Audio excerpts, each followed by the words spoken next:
Mənim fikrimcə nə Amerika, nə İsrail İranın parçalanmasının, dağılmasının tərəfdardır. Sadəcə olaraq hakimiyyətin dəyişməsinin tərəfdardır və daha uyğun sekulyar fars belə deyək, kökənli belə bir hakimiyyətin gəlməsi. Bu Pəhləvilər də ola bilər, bu başqa bir ailə də ola bilər, fərq etməz. Bu bir dünyavi fars iqtidarı da ola bilər. Təbii ki, orada da hansısa bir sekulyar bir hakimiyyətdə orada hansısa türk də yer ala bilər, kürd də yer ala bilər və s.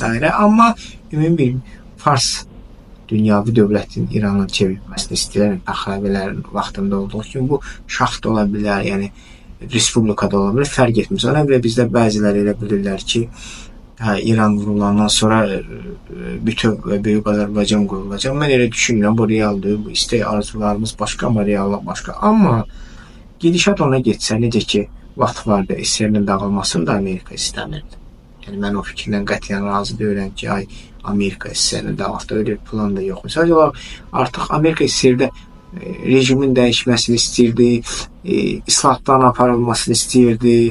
Yəni, SSR-də yumuşalmanın olmasını istəyirdi, amma tam olaraq dağılmasında Amerika və Avropa ölkələri bu prosesə hazır deyildi. Çünki SSR kimi böyük dövlətin dağılması böyük kataklizmalar ola bilərdi və bunda dünya və qərb buna hazır deyildi və bunu istəmirdilər. Amma biz proses hərdən gedir ki, sən planlaşdırırsan, amma tam daha irəli gedir və yaxud da sən planlaşdırdığından daha geri gedir. Yəni, bu proses baş versə, yaxşı İran dağılsa, bir neçə yerə bölünsə, onda nə olmalıdır? Bax, artıq biz bu vəziyyətə də hazır olmalıyıq.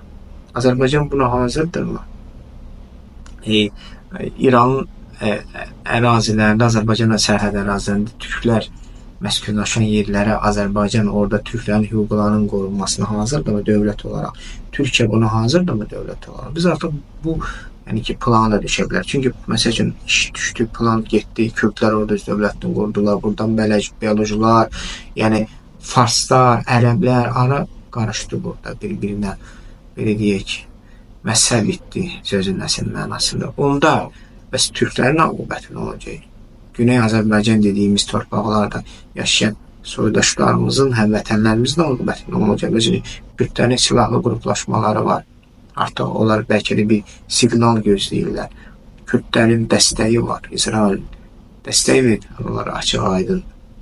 Amerika dəstəyi verir. Bəs Güney Azərbaycanda yaşayan türklərə kim dəstək verəcək? Azərbaycan dəstək verəcəkmi? Türkiyə dəstək verəcəkmi? Baxın, Kürdlər artıq Urmiyə iddia edirlər, Urmiyə yerləşdirirlər indiki İran hakimiyyətinin dəstəyi ilə. Sabah vəziyyət qarşısı Kürdlər daha da irəli gedir, ümumiyyətlə Ürmiyəni də işğal edə bilərlər, ümumiyyətlə Təbrizə doğru gedə bilərlər. Bu vəziyyətdə Güney Azərbaycanda yaşayan türkləri kim müdafiə edəcək? Onlar özləri bir-birlərini müdafiə edə biləcəklər. Bu suallardır və artıq mənim fikrimcə bu gedişata da istər Azərbaycan rəhbəri, istər Türkiyə rəhbəri artıq hazır olmalıdır, planları olmalıdır. Güney Azərbaycandakı aktivistlərlə, belə deyək, Güney Azərbaycan türkləri ilə artıq orada bizim irtibatımız olmalıdır. Əlaqələr qurmalıyıq.